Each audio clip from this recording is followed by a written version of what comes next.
پاکستان کی تاریخ میں ایک وقت میں تقریباً 50,000 ٹیچرز کو اپوائنٹ کرنا، اور وہ بھی 100% پیورلی میرٹ پر، یہ پاکستان میں کبھی ہوا نہیں اور پہلی دفعہ یہ کام ہوا۔ یہ ایک بہت بڑا چیلنج تھا، اور اس میں سردار شاہ صاحب ہیں، موجودہ سیکرٹری تعلیم ہیں، ان سے پہلے جو سیکرٹری تعلیم تھے نارجو صاحب، اس سے پہلے خالد شاہ صاحب، سب نے مل کے کوششیں کی اور اللہ تعالیٰ نے ہم سب کو اس میں کامیاب کیا۔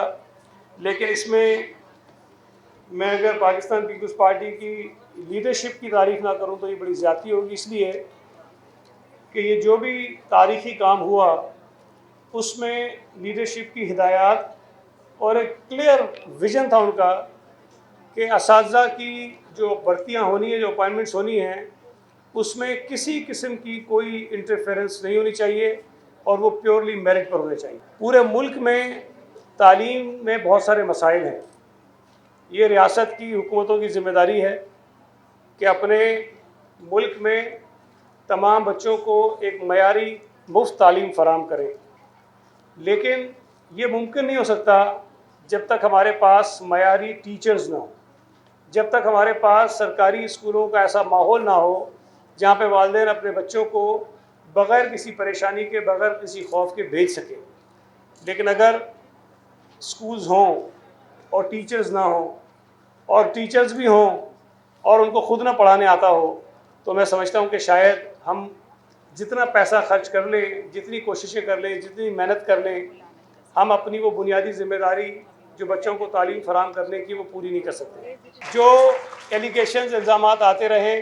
کہ جی پیپلز پارٹی نوکریوں کا بٹوارا کرتی ہے، پیپلز پارٹی کے دور میں کوئی نوکریاں بکتی ہیں، تو ان کے لیے صرف ایک مثال یہ کافی ہے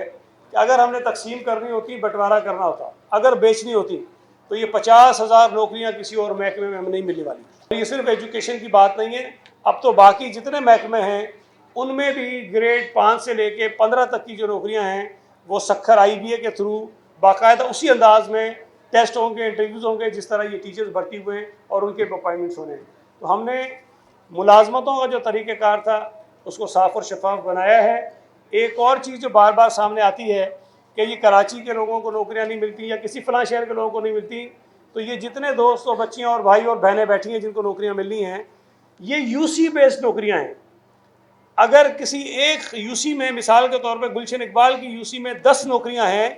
تو وہ 10 نوکریاں اسی گلشن اقبال کی UC میں رہنے والے لوگوں کو ملیں گی، وہ کسی اور آدمی کو نہیں مل سکتی۔ تو یہ تاثر بھی سے ختم ہوتا ہے۔ یہ جو ایک پرسیپشن بنایا جاتا ہے کہ شاید کہیں اور سے لوگ آ کے نوکریاں لے لیتے ہیں، وہ بھی سے ختم ہو رہا ہے۔ تو نوکریاں نہ صرف مقامی لوگوں کو مل رہی ہیں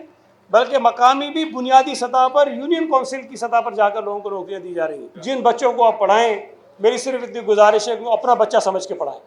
جو میرا بھائی، جو میری بہن جب اسکول میں جائے، جس بچے کو وہ تعلیم دے رہا وہ یہ سمجھیں کہ وہ اس کا بیٹا ہے، وہ اس کی بیٹی ہے۔ کس طرح اپنے بچوں کو آپ تعلیم دینا چاہتے ہیں اسی طرح ان بچوں کو تعلیم دیں، تاکہ جو حکومت اربوں روپے خرچ کرے گی،